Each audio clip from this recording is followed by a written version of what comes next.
I've written a story, and this story has been kind of turned into a show by some incredible people who all practice our Buddhism in Essex. So what you're going to see today is a story in two parts. There's going to be a first half, and there'll be a break where we can have tea, cake and refreshments and stretch our legs, and then there'll be a second half, and then we'll finish. So now it's actually quite long, the story. So, and it's going to be me telling the story, and we're going to have some of our young people who are going to be puppeteers. So we're going to need to quite concentrate so we can understand and follow the story. Do you think we can do that? Yeah. Do you think we can all help the story be told? Now, we've also got musicians to help us. We've got lots of people who've been involved with this production. And we've had 1.5 rehearsals. We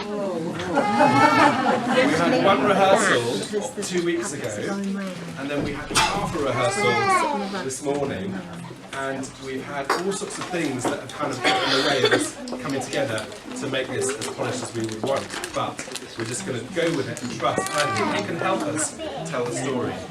So before we start, I just want to invite the puppeteers onto the stage so that we can give them a really warm round of applause. So would you like to come on, puppeteers?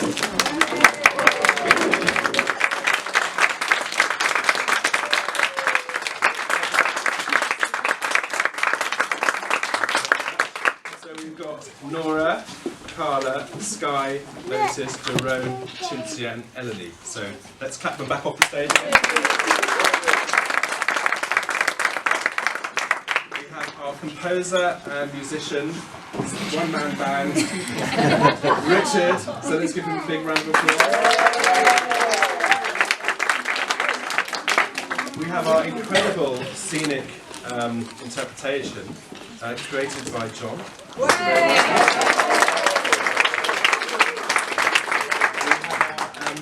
have incredible puppets that you'll be introduced to and you'll see in just a moment. So huge thanks to Sally and everybody who has been involved in making these puppets. You'll see them in just a moment. Let's give them a round of applause. A warm round of applause to all of you and the children for making the puppets and for being our audience today. So, shall we start? This is going to be a bit participatory, a little bit, just a touch. So, there is a song that is a lullaby that is sung about 5-10 minutes into the show. So we're just going to teach you the chorus of that song, if that's all right. So Richard's going to sing it to you, and then if you could just try and sing it back. So over to you, Rich, just for a little warm up. Okay. So my wife was supposed to sing this, but unfortunately she's ill, so she couldn't make it. Anyway, so the words are: grow my tiny flower, reach up to the sky. You are indeed more magical than a roving butterfly. That's a bit of a mouthful, but anyway, we'll see if we can memorise it. But it's quite simple. It's like a bit like this. Children can help us with it.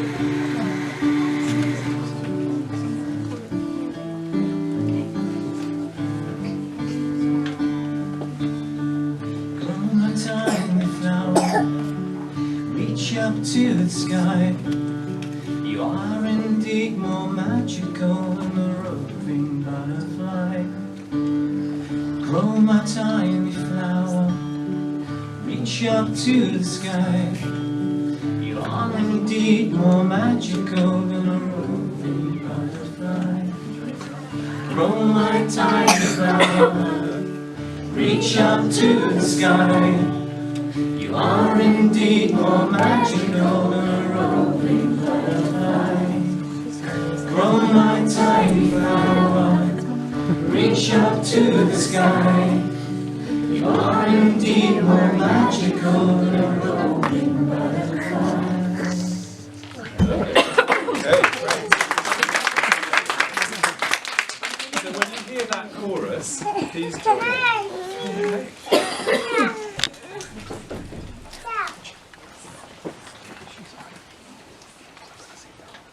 Once upon a time, there lived a very thin and grumpy man.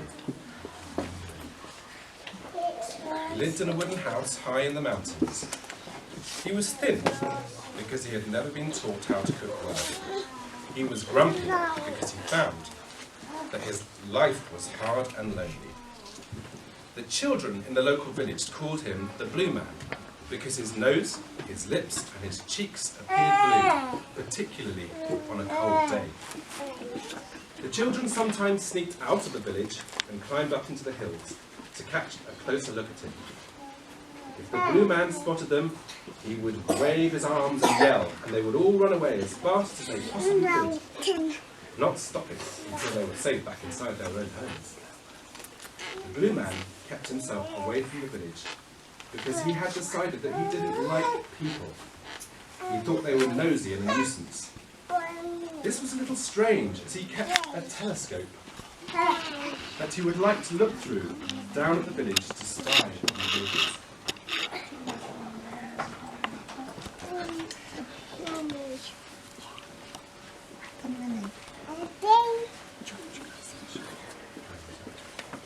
He would spend hours looking at their toings and froings and talking to himself, shaking his head. The Blue Man was rich. He had a secret box of gold that he hid under the floorboards, but he only spent one piece of gold a week, and that was to make sure he had a sack of food delivered to him by the village grocer. The Blue Man only ate boiled porridge oats and a few vegetables, as he didn't know how to cook properly, because no one had ever shown him. He was very stingy and miserly, preferring to save his money rather than fill his larder. His meals were as dull as his life. The days were very long, and the Blue Man was usually hungry, which didn't help his mood, but he refused to spend more of his savings, although I can tell you he had enough money to feed himself and many others for several lifetimes over. One day, the Blue Man was sitting at his window, staring through his telescope, when he spotted a traveller making his way along the mountain pass. The man was travelling with a horse and a wagon, and was making his way slowly along the dirt track. The Blue Man focused his telescope, saw that the traveller was rather old and looked tired. The Blue Man tutted. The traveller parked his wagon next to the lake and produced a fishing rod and cast out his line. The traveller was a skilled fisherman, and soon he pulled out several fish. He then collected a pot from within the wagon and began laying a fire. The Blue Man was intrigued. He wanted a closer look, nosy as he was, but he couldn't see what the traveller was doing. The wagon was blocking his view. He grunted and pulled on his coat, tucking his telescope into the pocket, and he left his cabin. It was a cold day and the wind was blowing. The Blue Man puffed and groaned as he made his way down the mountain towards the lake. He felt irritated that the wagon had blocked his view, and angry that he had to leave his cabin to see what the traveller was up to. It was quite a long walk down to the lake, and it was not a walk that the Blue Man made very often. He was put off by the women who would take their washing to the lake, and the children who would go swimming there after school. On top of that, the Blue Man's legs ached. He was not used to exercising, and his poor diet meant that his muscles were somewhat wasted. Soon, the Blue Man reached a clump of trees that grew close to the bank of the lake. He knew that he could get a better view of the traveller from there without being seen himself. By now, the traveller had gathered up a stack of firewood and was busy tending a fire. The Blue Man watched as the traveller prepared vegetables, which were then placed into the cooking pot, which the traveller then hung over the fire. Then he cleaned the fish that he had caught, throwing their guts to the birds that had gathered nearby, and then adding the meat to the pot. Although he was some distance from the traveller, the Blue Man could smell the delicious waft of the food as it began to cook. His mouth started watering and his stomach rumbling. The Blue Man had never seen food prepared in this way. He was only familiar with his diet of boiled oats and raw vegetables. From time to time, the traveller would leave the fireside and enter the wagon. It was then that the blue man heard voices. He was talking to someone or something. The blue man strained his ears, but he couldn't make out what was being said. So he crept closer. Soon the blue man was at the edge of the trees, just a few meters from the pot of the food. The aroma of cooking was growing stronger and stronger. The blue man snuck even closer and saw 2 mugs and spoons laid out next to the pot. He could hear the voices more clearly now. The traveller was talking to a girl. Just a little more travelling, we'll be there. I've caught us some fish and I've cooked us a warm meal. It will give you strength, my dearest. I don't know if I can make it, Grandpa. Came a weak voice from within the wagon. Of course you can. Just a little further. We've enough food to last us the rest of the journey. The blue man listened closely. I'm cold, all over. Said the girl. You have a fever, replied the man. A nasty fever. But the doctor is sure to heal you. Will you sing to me? Of course I will sing to you. First, I will just check the stew, and then I will sing you a lullaby. The blue man hid quickly as the traveller approached the fire and stirred the stew with a ladle and took it off the heat. He tasted it, scooped up a mugful and carried it back into the wagon. Soon after, the sound of a mandolin was heard in the wagon, and the old man began softly singing a lullaby.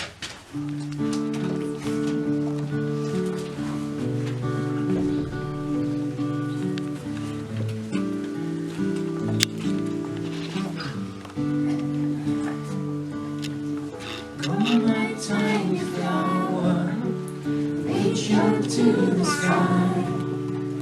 Are indeed more magical than a roving butterfly. I see you every morning, at night before you rest. I feel so glad to know you. My heart is warm with best. Grow my tiny flower, reach up to the sky. You are indeed more magical than a rolling butterfly. Once I caught a falling star, fell down from on high.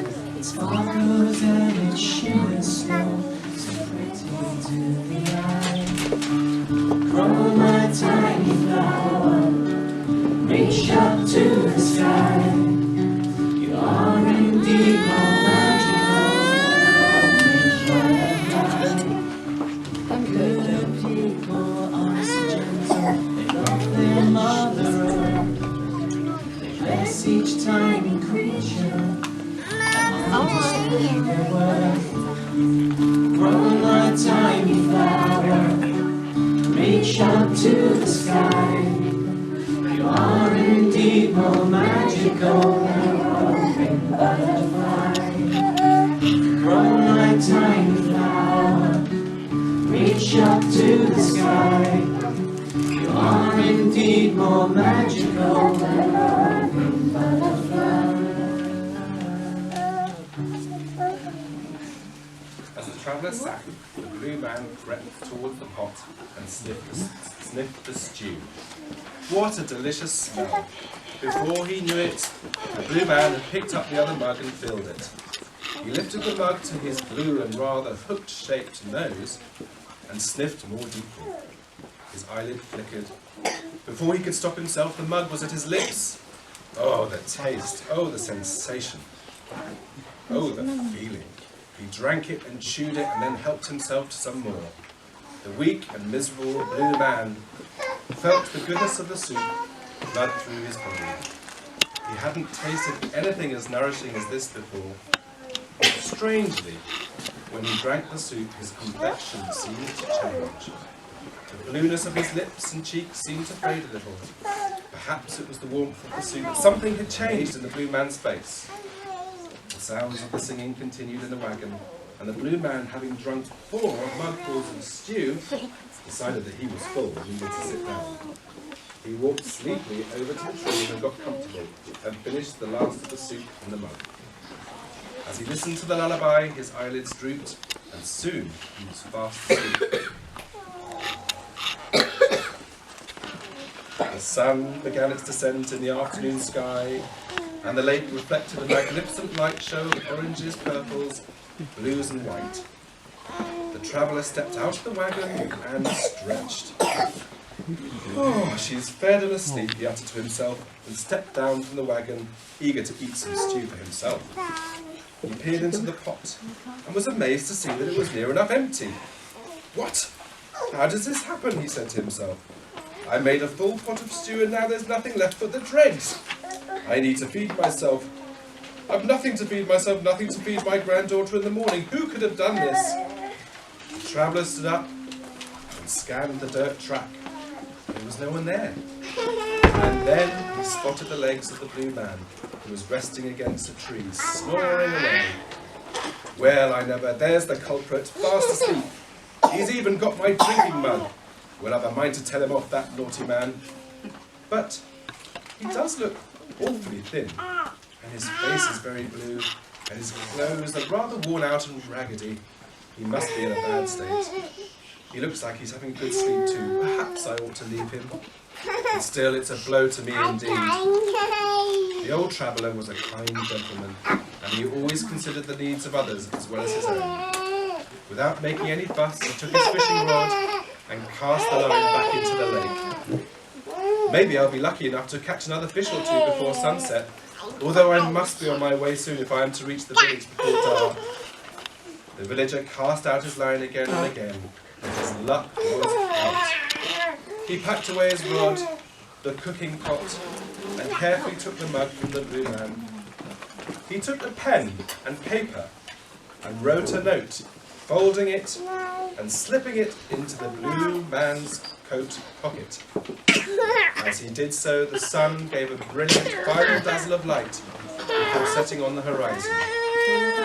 The traveller hitched his horse to the wagon and headed for the village. Soon after they had left, the blue man woke up.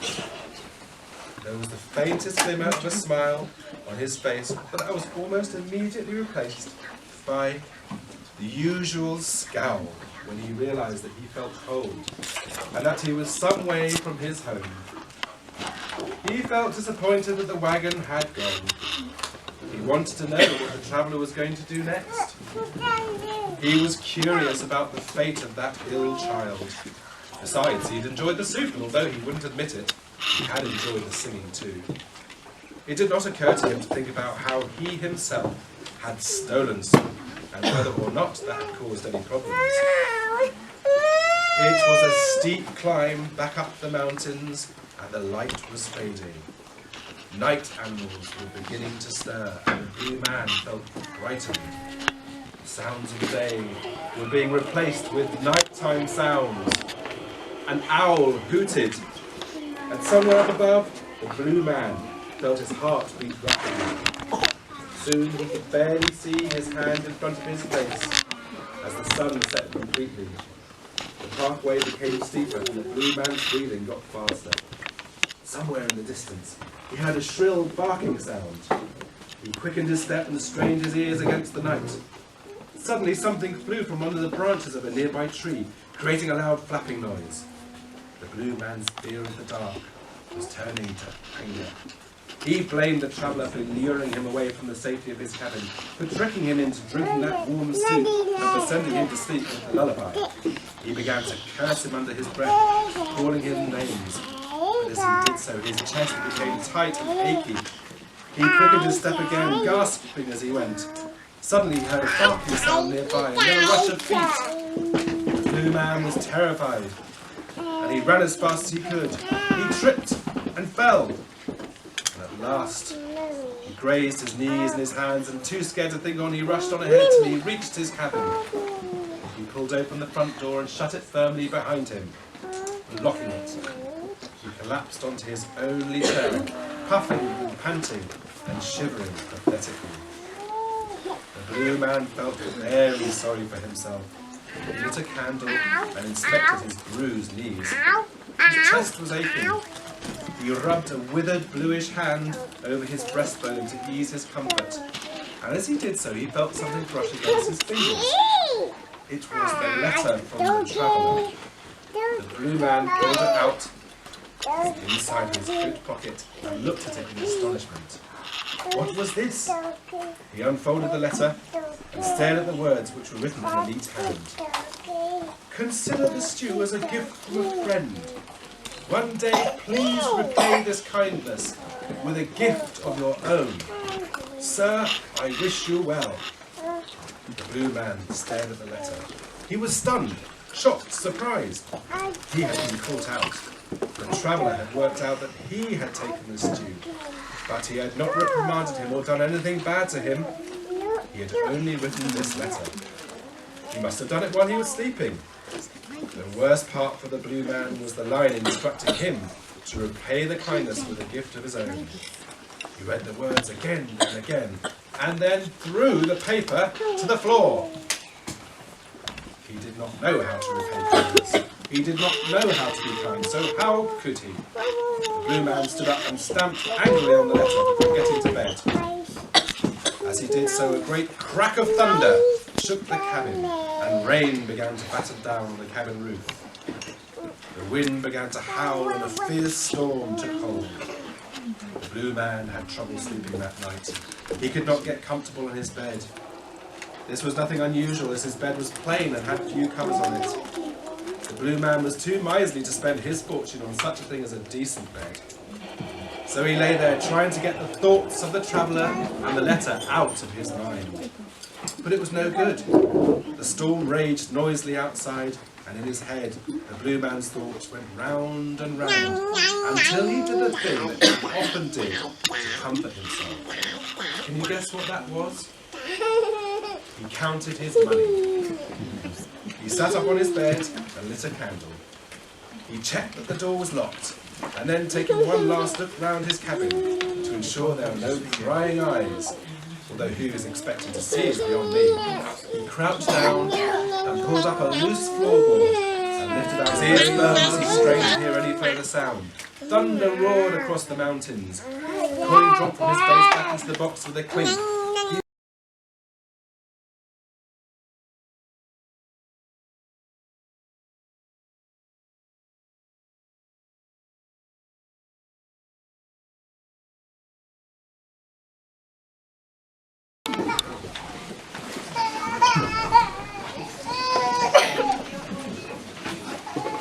The doctor's waiting room was full of poor people, many of whom had travelled a long way to see him.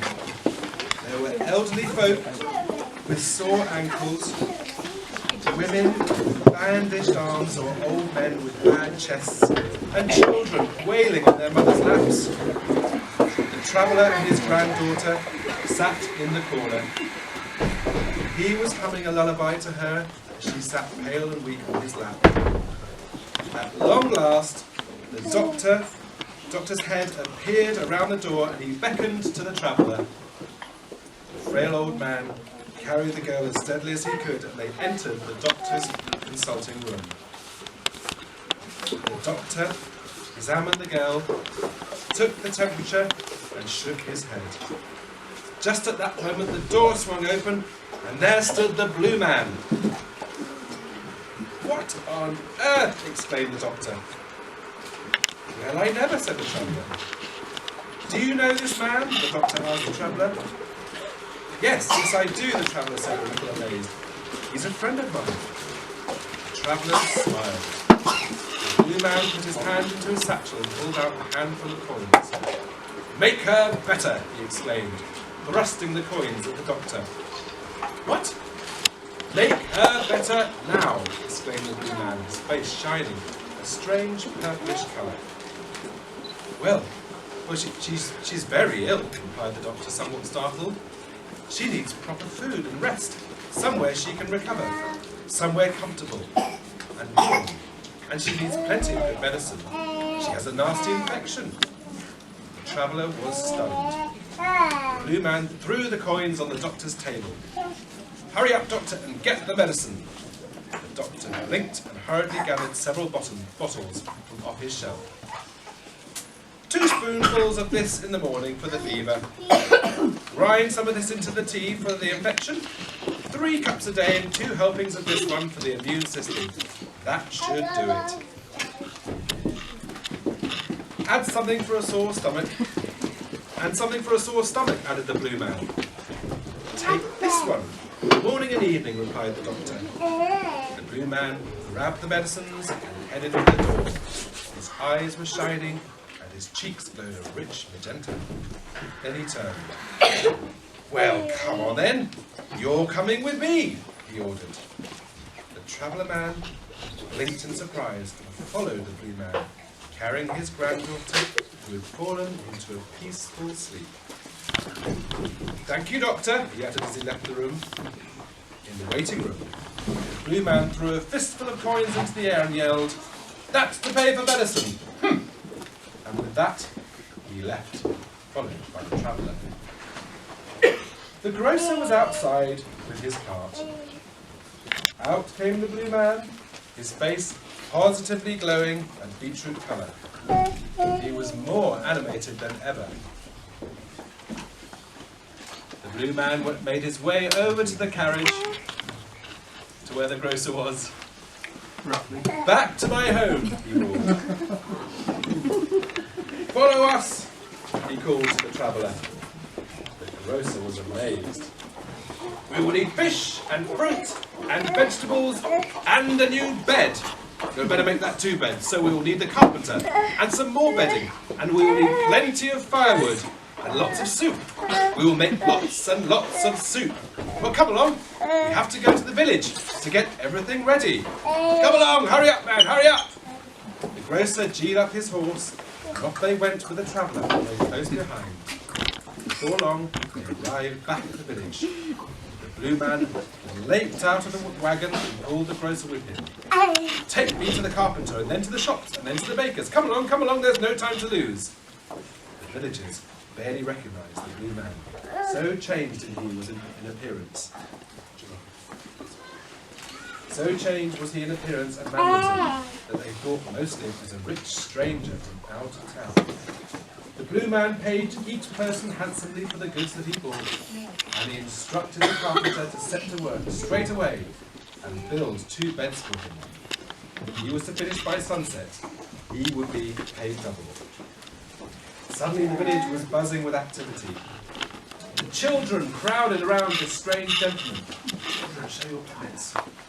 Hanging on his every word to see what they would do next. One little boy who was very sharp suddenly called out, "I know you! You're the blue man! But you're not blue anymore!" All the children gasped. "I am the blue man," replied the blue man. "Yes, I am." The children gasped and stepped away from him. For a moment, the blue man looked at the crowd of children. He looked at each child's face as they stared at him. His own face had turned a whitish golden colour, and his eyes were soft and gentle for a moment. And then he turned on his heels and loaded up the grocer's cart and was on his way back to his cabin. "And these are for you," he called, tossing the last of his coins to the children as the cart rolled on. The scared children screamed with delight. The blue man almost smiled. Almost. What a feeling. His chest was bursting with life, and then his face became serious. "Hurry up! We must get home and look after the little girl." And your girlfriend, don't forget. Said the grocer. Yes, she's not my girlfriend, roared the blue man. Back at the cabin, a miracle happened. The grocer's wife sat beside the strange woman who had arrived in the night and dabbed her forehead. The woman smiled. The grocer's wife smiled back. The doors opened and there stood the blue man, the grocer, and the traveller with the granddaughter asleep in his arms. It's hard to say who was most surprised, the blue man or the grocer, or the traveller when they saw a tiny baby resting on the woman's breast.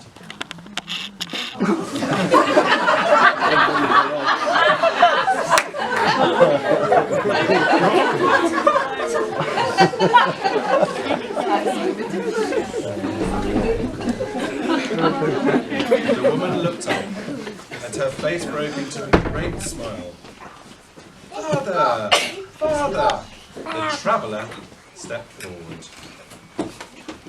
Daughter! He replied. The blue man shook his head in confusion. The traveller turned to the blue man. This is my daughter. I do not know how she came to be here, but it is surely a miracle. And you are a guardian angel, sir.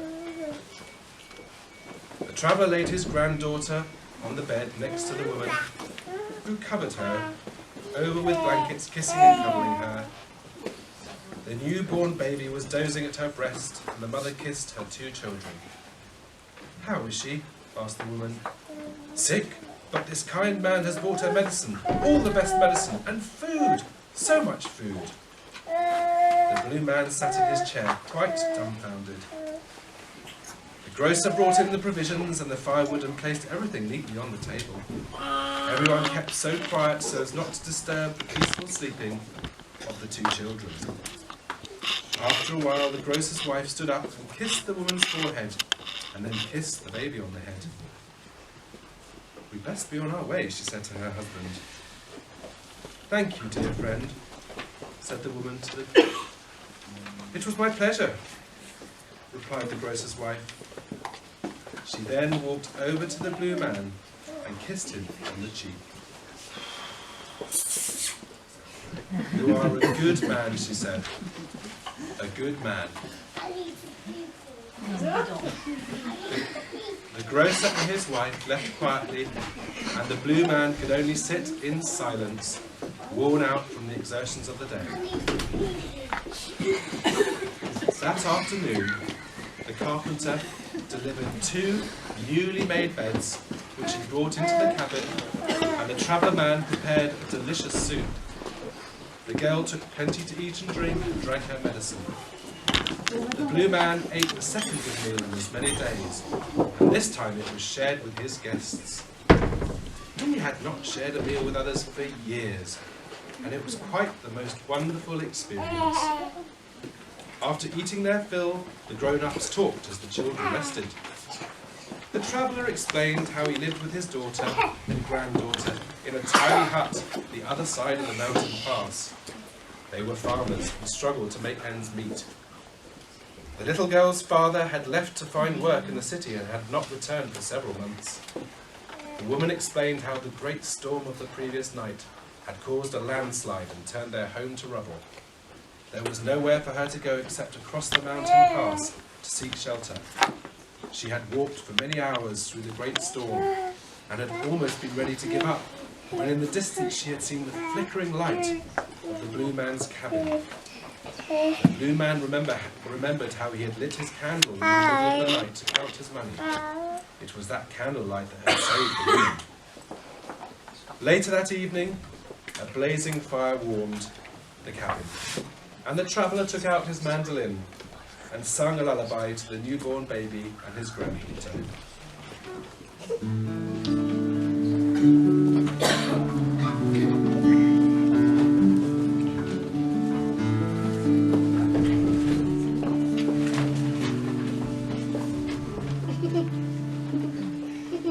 Once there was a goodly man who lived way up on high.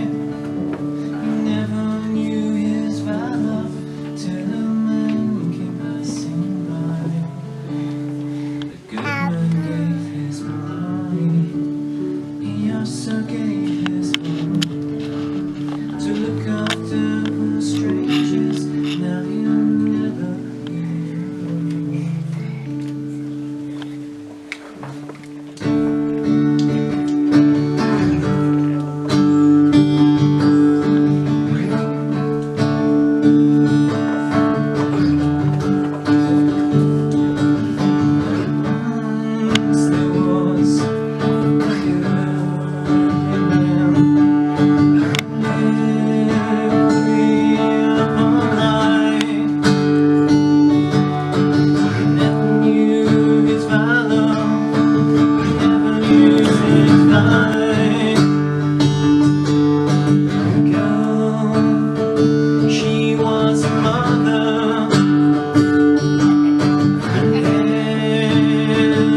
slept soundly, and so did the mother and her daughter. All in the Blue Man's bed, freshly made with comfortable sheets and blankets from the village. The traveller took to one of the new beds and also covered himself with new sheets and bedding, and he too was soon peacefully sleeping. The Blue Man sat alone by the fire and thought through the events of the day. He stared into the flames which seemed to sway gently from side to side as if dancing. He felt different, warm. He looked around his cabin. It was full of life, full of people, good, kind people. He felt happy. He smiled. He actually smiled, and a pink glow spread across his cheeks. And then he got into the new bed that was waiting for him, and my goodness, can you imagine how wonderfully comfortable it felt to him? The embers of the fire glowed orange in the fireplace as the Blue Man slipped into a deep and peaceful sleep.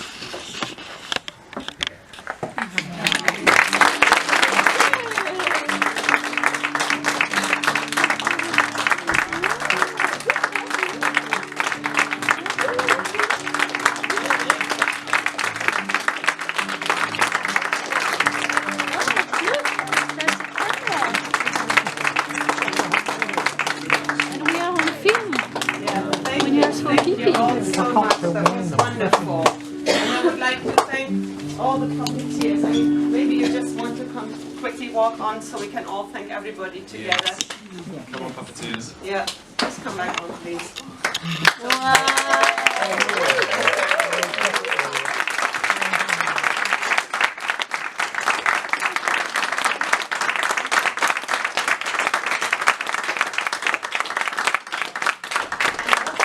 A big thank you to Matt, who has written this story and created all of it and has contributed in this great way. Thank you.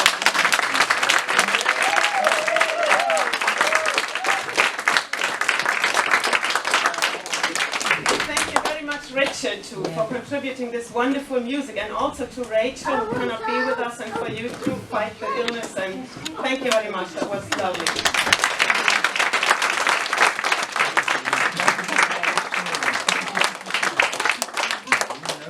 More. So thank you very much once more to John to provide this wonderful backdrop and the scenery.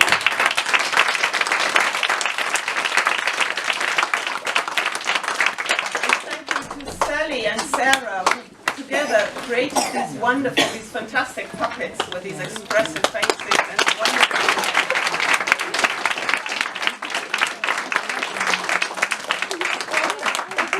And thank you to everybody who helped setting up scenes, who helped with the puppets, who helped supplying. Thank you very much for the refreshments, and for Ivana also, because you have supported me so much today. And thank you to all of you for coming, and I hope you enjoyed the play. And there is some more time. I think we can stay in this room until about just before 5. So if you want to enjoy, I don't know whether there are any refreshments left at all. Please feel free to hang around and just to talk to the puppeteers. Also, if any of the children want a photo with puppets. Oh, yes. Can I also express our gratitude to a young woman, Rebecca Torrey, who has taken film of the production and some photographs. So thank you.